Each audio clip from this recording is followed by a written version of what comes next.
Definition بتا دو، تعریف شرک کی کیا ہے؟ بزرگان دین نے شرک کو کن کن چیزوں کو شرک کہا ہے؟ آپ جانتے ہیں، سمجھدار لوگ یہاں بیٹھے ہیں، اتنی خطرناک چیز کو اتنا عام اس مالک نے نہیں رکھ دیا۔ یہ ایسا گناہ ہے جس کو اللہ کبھی بھی معاف نہیں کرے گا۔ ان الشرک لظلم عظیم، شرک تو بڑا ظلم عظیم ہے، بہت بڑا ظلم ہے، ظالم کو خدا معاف نہیں کرے گا۔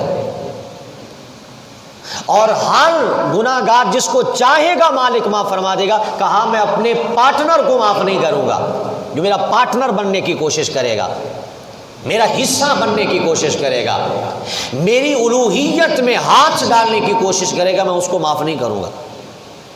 اتنا بڑا گناہ اور اتنا سستا ترین کہ ہر گلی بازار سے نظر آ رہا ہے۔ کوئی میلاد پاک اگلا مہینہ آ رہا ہے، میلاد پاک منا لیں تو شرک، حالانکہ میلاد منانا شرک کو ختم کرنا ہے۔ میلاد منانا، میلاد کیا ہے؟ آپ صلی اللہ علیہ وسلم کے جنم دن کی خوشی میں اللہ کے سامنے سر بسجود ہو کر شکریہ ادا کرنا۔ تو میلاد برتھ ڈے منایا جا رہا ہے، پیدائش دن منایا جا رہا ہے، اور یہ میسج اور پیغام کنوے کیا جا رہا ہے کہ لوگوں، ہمارے آقا مولا نبی پاک صلی اللہ علیہ وسلم پیدا ہوئے ہیں، اور جو پیدا ہوتا ہے وہ خدا نہیں ہوتا، جو پیدا ہوتا ہے وہ بھئی ہم تو یہ پیغام دے رہے ہیں کہ ہم نبی پاک صلی اللہ علیہ وسلم کو نہ خدا مانتے ہیں، نہ خدا کے برابر مانتے ہیں، نہ خدا کا بیٹا مانتے ہیں۔ خدا خدا ہے، وہ وحدہ لا شریک ہے، اس کا کوئی شریک نہیں ہے۔ تو آپ یہ کام کرتے ہیں تو پھر بھی آپ پر الزام کہ یہ تو شرک کر رہے ہیں۔ آپ کوئی 11ویں پکا لیں پھر شرک ہے، آپ بزرگوں کے مزار پر چلے جائیں پھر شرک ہے، قبرستان چلے جائیں پھر شرک ہے، دعا ہاتھ اٹھا کر مانگنے لگ جائیں تب شرک ہے۔ میں آج یہ ساری گتھیاں سلجھانے کی کوشش کرنے جا رہا ہوں، اور اپنے رب لم یزل کی پاک بارگاہ میں دعا و التماس کرتا ہوں کہ اللہ پاک مجھے کامیابی دے۔ میں قرآنی دلائل سے بات کروں گا، صرف قرآن آپ کے سامنے پیش کروں گا، اپنی کوئی بات۔ میرے سامنے 18 آیات میں لے کر آیا ہوں، جو میرے پاس یہ نوٹڈ ہے، 18 قرآن پاک کی آیات ہیں، اور یہ صرف اتنی نہیں ہے، میں اتنی نکال سکا ہوں، میں کم علم اتنی نکال سکا ہوں، اس سے زیادہ دلائل ہیں قرآن پاک کے اندر، جو اس بات پر شاہد اور گواہ ہیں کہ جو نامی اسم گرامی اللہ پاک کا ہو، وہ نام اللہ پاک نے بے شمار اپنے انبیاء کو بھی دیے ہیں اور اولیاء کرام کو بھی دیے ہیں۔ سمجھ رہے ہیں ذرا؟ سارے نام نہیں، 800 نبی پاک صلی اللہ علیہ وآلہ وسلم کے صفاتی نام ہیں۔ بولیے جناب کتنے؟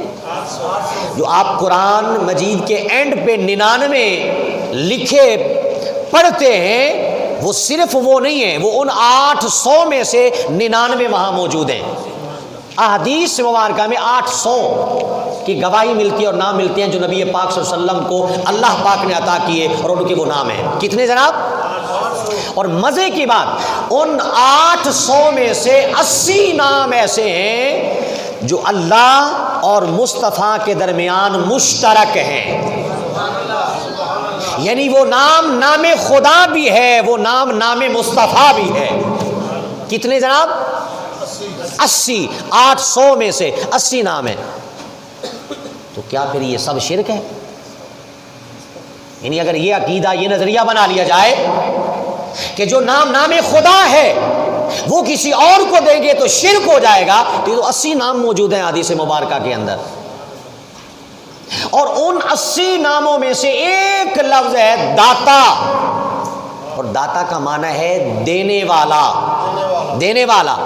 آپ نے کہا کہ علی بن عثمان الحجویری المعروف داتا گنج بخش، جب آپ نے داتا کہا تو لوگوں نے فتویٰ جڑ دیا کہ بھئی داتا دینے والا تو اللہ ہے، آپ اللہ کے علاوہ کسی اور کو داتا کہہ رہے ہیں، لہذا شرک ہو گیا۔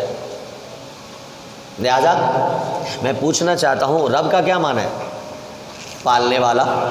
ہاں جی، پالنے والا۔ تو ظاہری سبب پالنے کا کون ہے کائنات کے اندر؟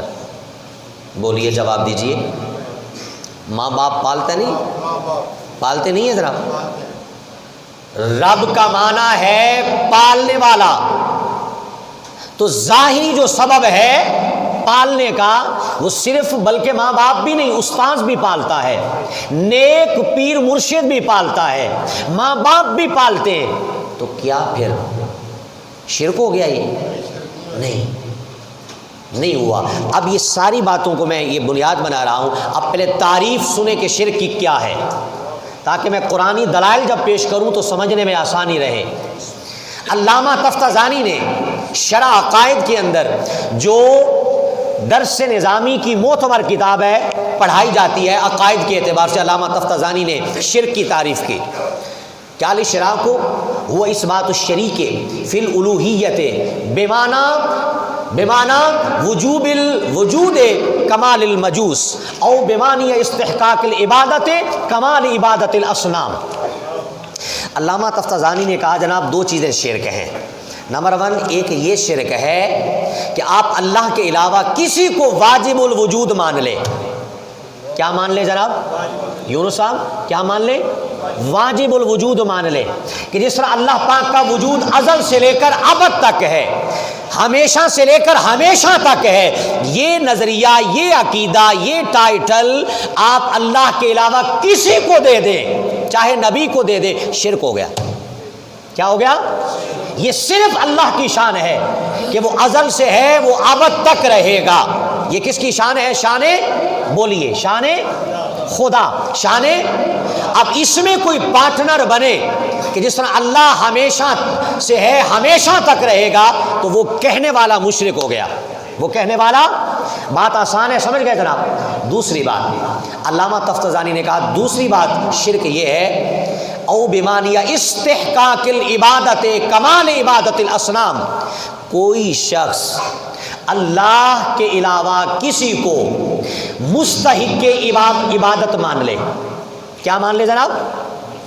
مستحق عبادت مان لے، وہ یہ عقیدہ اور نظریہ رکھے کہ جس طرح اللہ کی عبادت کی جاتی ہے ایسے اللہ کے علاوہ کسی اور کی بندگی کرنا بھی جائز ہے، یہ کہنے والا مشرک ہو گیا، دائرہ اسلام سے نکل گیا، دائرہ اسلام سے۔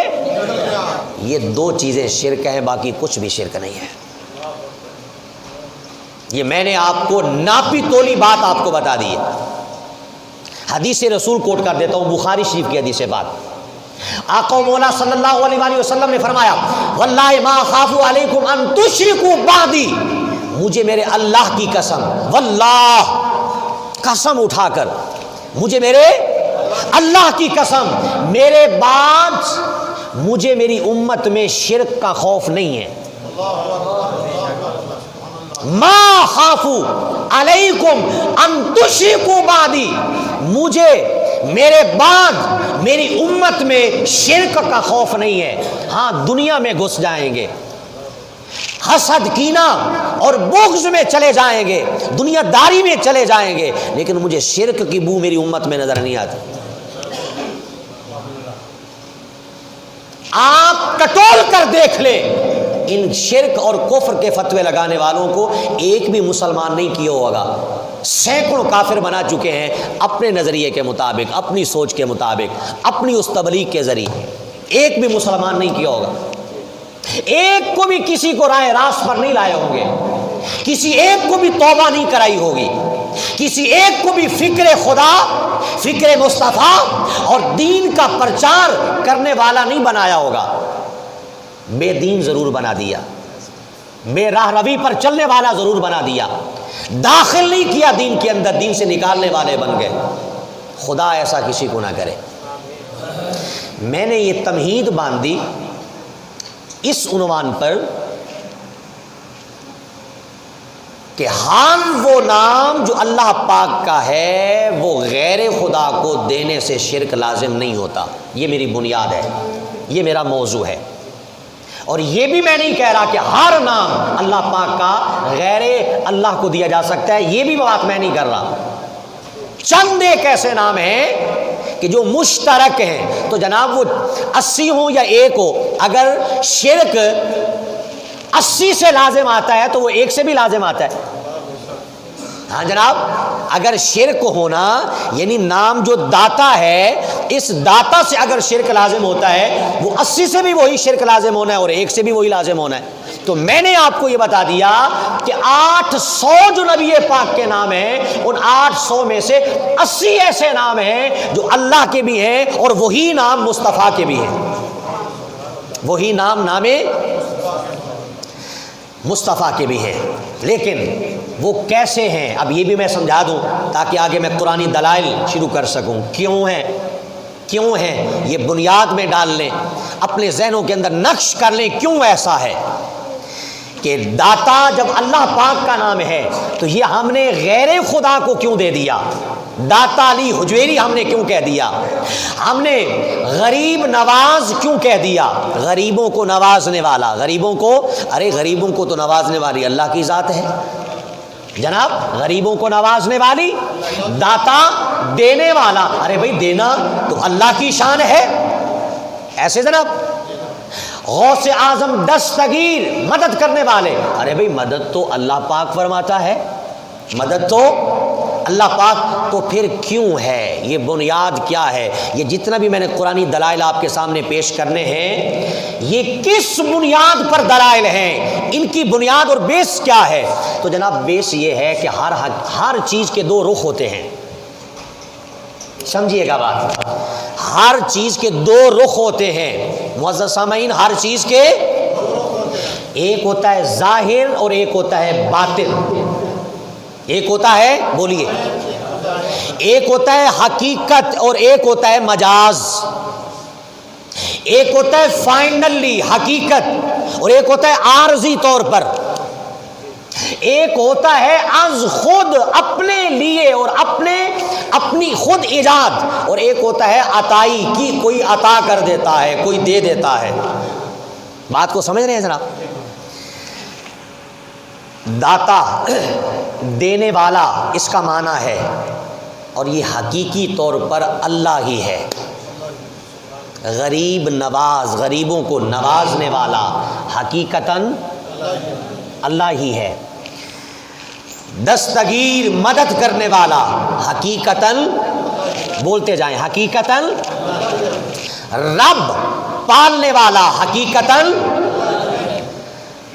اب مجازی طور پر، عارضی طور پر، عطائی طور پر، اب کوئی بھی جملہ سمجھ جائیں، میں متبادلات آپ کے سامنے ذکر کر رہا ہوں۔ عطائی طور پر، عطا کیا جانا، عطائی طور پر اللہ پاک نے داتا نبیوں کو بھی بنایا، ولیوں کو بھی بنایا، ماں باپ کو بھی بنایا، استاذ کو بھی بنایا، اور ہر عالم ربانی کو بھی خدا نے بنایا۔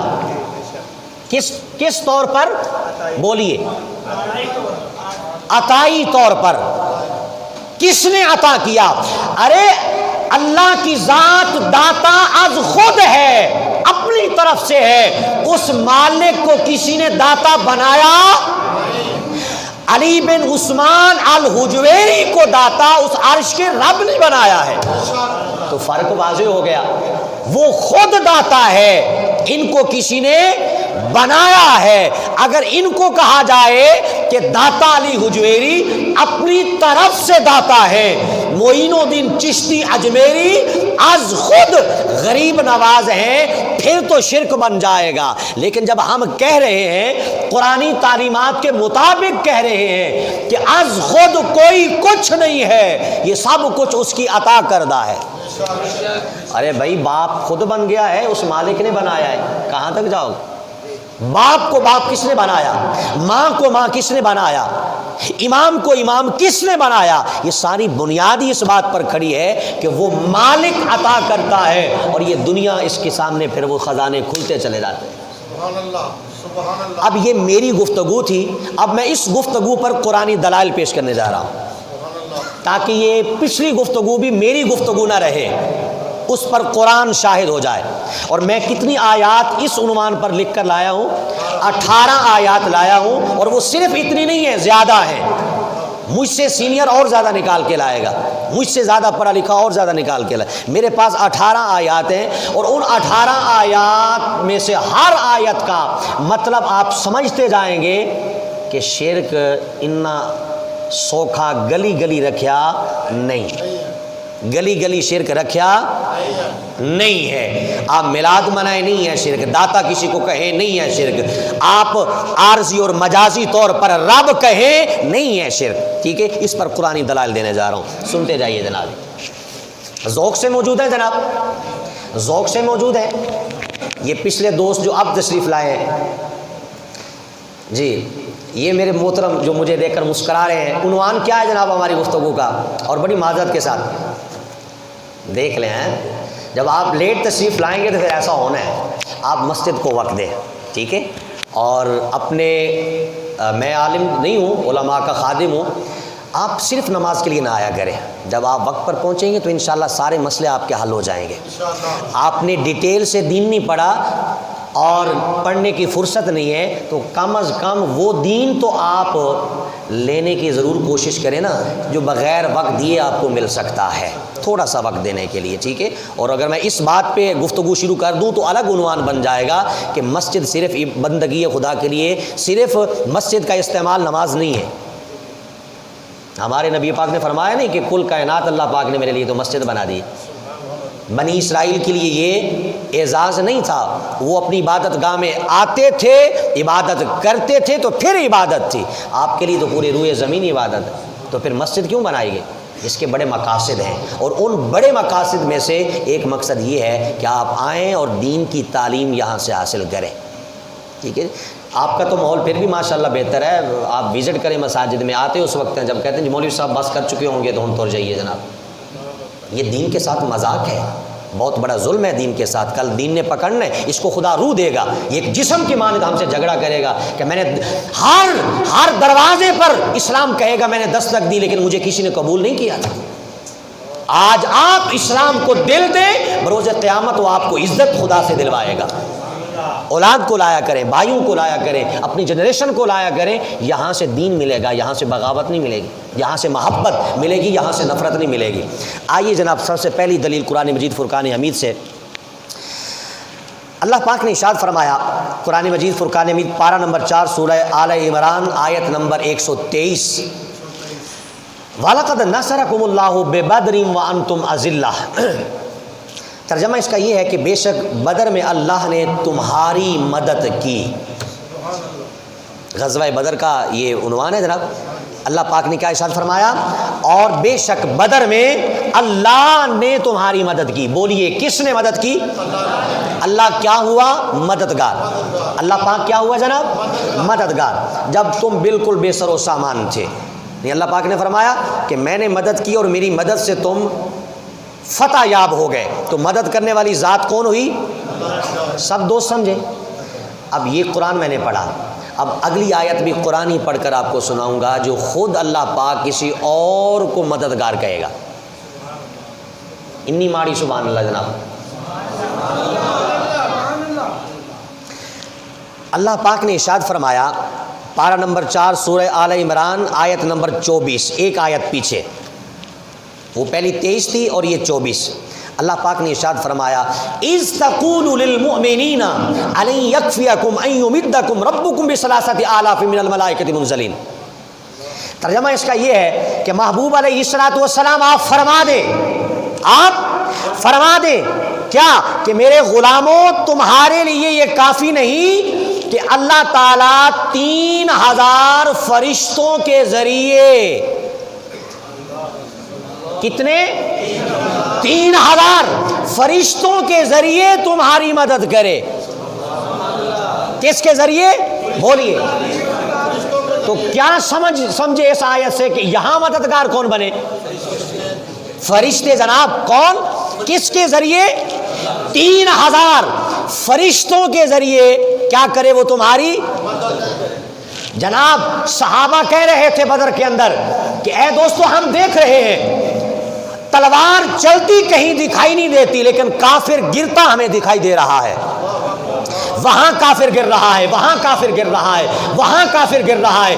آقا دو جہاں فرماتے ہیں اے میرے صحابہ وہ دیکھو جبرائیل امین لڑ رہے ہیں، وہ دیکھو اسرائیل لڑ رہے ہیں، وہ دیکھو میکائیل و اسرافیل لڑ رہے ہیں۔ میں نے کہا پروردگار عالم کے پیارے محبوب، فرشتوں کا تو کام ہی لڑنا نہیں ہے، وہ تو لڑائی سے پاک ہیں، لڑنا ان کی عادت اور فطرت ہی نہیں ہے۔ کہا میں نے مانگا ہے اللہ سے، پھر اللہ پاک ان کو لڑائی کے لیے کیوں نہ بھیجتا؟ ان کی عادت ہو یا نہ ہو، وہ چہرے مصطفیٰ کو دیکھ کر قبلہ بدل دیتا ہے۔ اے میرے محبوب، آپ کا بار بار چہرہ اٹھایا جانا کہ یہ مجھے غیر مسلم تانا دیتے ہیں یہودی کہ جناب ہر بات میں ہماری مخالفت کرتے ہیں مسلمان اور مسلمانوں کے نبی، لیکن اپنا قبلہ تو وہی بنائے ہوئے ہیں فلسطین کو جو ہمارے آباء و اجداد کا تھا۔ آپ کے اور میرے محبوب نے آسمان کی طرف دیکھا، خدا نے فرمایا میں نے بدل دیا ہے، آپ فلسطین سے میں کعبۃ اللہ آپ کا قبلہ بنا دیا۔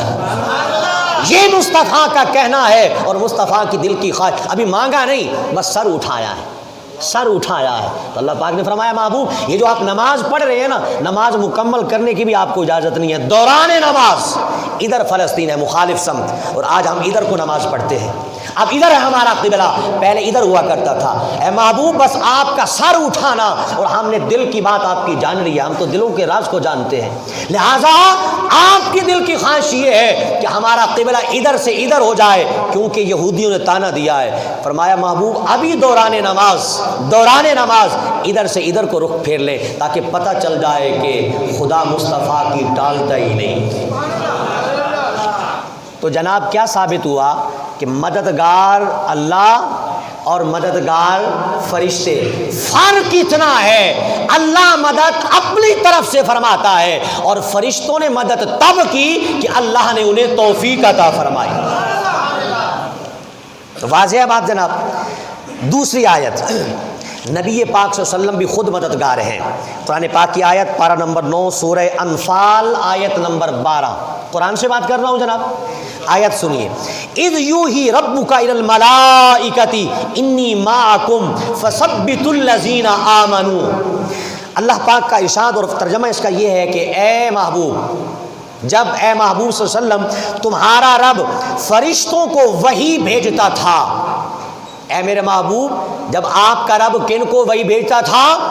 فرشتوں کو وحی بھیجتا تھا کہ میں تمہارے ساتھ ہوں، میں تمہارے ساتھ ہوں، تم مسلمانوں کو ثابت قدم رکھو، میں تمہارے ساتھ ہوں۔ فرشتوں تم کیا کرو؟ بولیے تم کیا کرو؟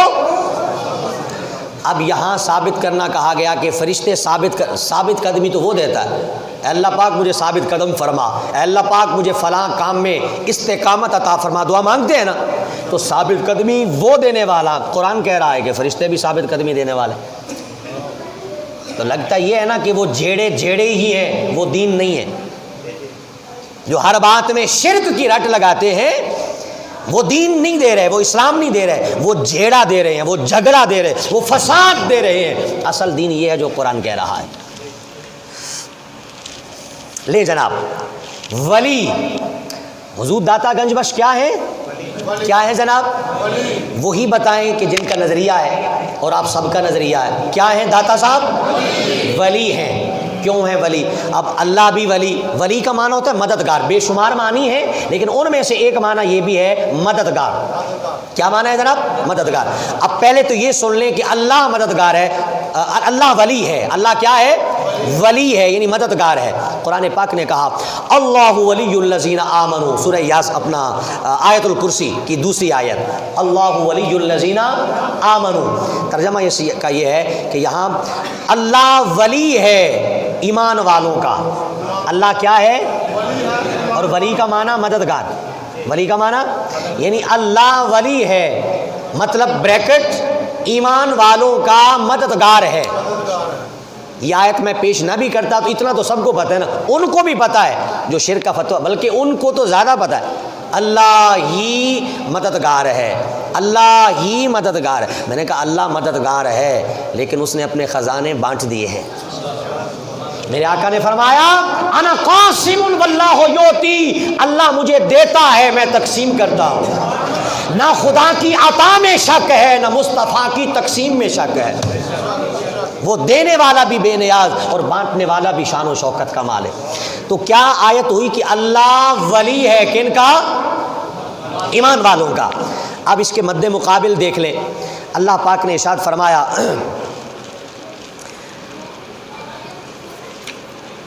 الا ان اولیاء اللہ الا ان اولیاء اللہ لا خوف علیہم ولا هم یحزنون، خبردار اللہ کے ولیوں کو، اللہ کے ولیوں کو نہ کچھ خوف ہے نہ وہ غمگین ہوں گے، نہ دنیا میں کوئی خوف ہے اور نہ آخرت میں انہیں کوئی غمگینی کا سامنا کرنا۔ کن کو؟ اچھا اب بڑے حاضر دماغی کے ساتھ مجھے جواب دیجئے گا، اس اللہ ولی الذین، اس ولی کا معنی یہاں اللہ کیا جا سکتا ہے؟ اچھا میں بفرض محال میں کر دیتا ہوں، آپ جواب دیجیے گا کیا یہ درست بات بن سکتی ہے کہ معاذ اللہ نقل کفر نباشد، کہ اللہ پاک کو دنیا میں بھی کوئی خوف نہیں ہے اور آخرت میں بھی کوئی خوف نہیں ہوگا؟ کوئی بات بن سکتی ہے ایسی؟